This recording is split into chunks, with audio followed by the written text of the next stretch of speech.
Can Sara Duterte escape this time? Or is this the end of everything? In a democratic country, the people's voice should be the compass. But when that voice grows louder, why is it being questioned? Now, the majority of Filipinos declare the impeachment process against Vice President Sara Duterte must proceed. This isn't about political drama. This is about trust, accountability, and the future of institutions. With me, Janine, here on Janine the Judge, we will question the position of the people's voice. Does our voice still matter when a public official is accused of abusing power? This is Janine Jewer. In a democracy, no position is immune from the law. The people aren't demanding a verdict, only a fair and transparent process. 78% of Filipinos want the impeachment process against Vice President Sara Duterte to continue. It's not just a number, it's the people's voice, a voice demanding justice.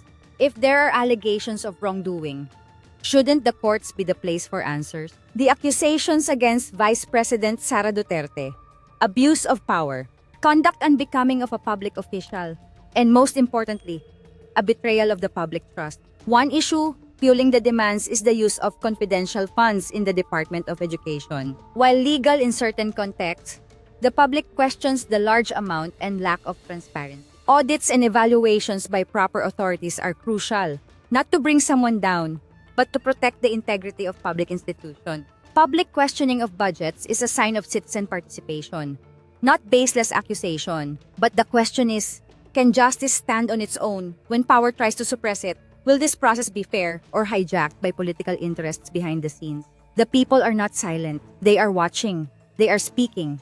Former Chief Justice Antonio Carpio even stated that the Supreme Court is unlikely to issue a TRO to halt the impeachment. As long as the process follows constitutional rules, there's no legal basis for interference. To some, this impeachment is Sara Duterte's final test. Can she clear her name? Or is it time for her to be held accountable for her actions? More than that, this process is a test for our democracy. Does the law still rise above all? Or does it now bow to those in power? Vice President Sara Duterte has yet to issue a full public response. In moments like this, open communication is crucial to address public concern. A recent SWS survey even shows that 66% of Filipinos want Vice President Duterte to answer the allegations publicly. This shows that transparency is not just a choice, it's a public demand. A leader is not only legally responsible, but morally obligated to show up, explain, and respond. Silence is not always wrong, but transparency builds trust. Duterte is not just a name, it's a symbol of power. And now, the question is simple. Can Sara Duterte defend herself, or is this the beginning of the end of her political journey? Some analysts suggest there are power plays behind the scenes, but the public doesn't care who's moving the pieces. What they care about is the truth. And this time, they will not stay quiet. Why are people so engaged in watching this impeachment trial? Because they've been disappointed too many times before. Because if this proceeds without due process, what does justice mean in this country? This is not just a procedure. This is a moral test for Philippine democracy. If those in power can escape accountability so easily, who will protect the ordinary citizens? The House of Representatives has accepted the impeachment resolution. Now the public waits.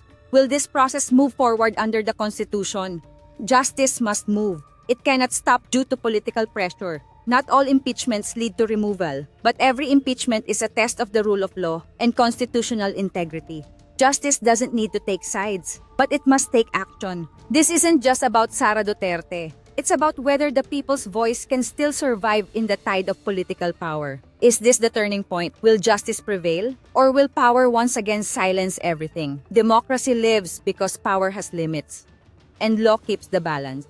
The public has the right to know that every official, no exceptions, is subject to accountability mechanisms. Sara Duterte has the right to defend herself, as she recently did. But the people also have the right to clarity and fairness. So let the process proceed, free from interference, free from distortion. No one is above the law. No power should stand above the truth. And the Filipino people will not stop. Sara Duterte must face the impeachment process. And we will keep watching. Don't stay silent. Share your thoughts in the comments. Follow the developments closely. And share this video to make sure this case doesn't fade away. This is Janine Jewer, because justice needs witnesses.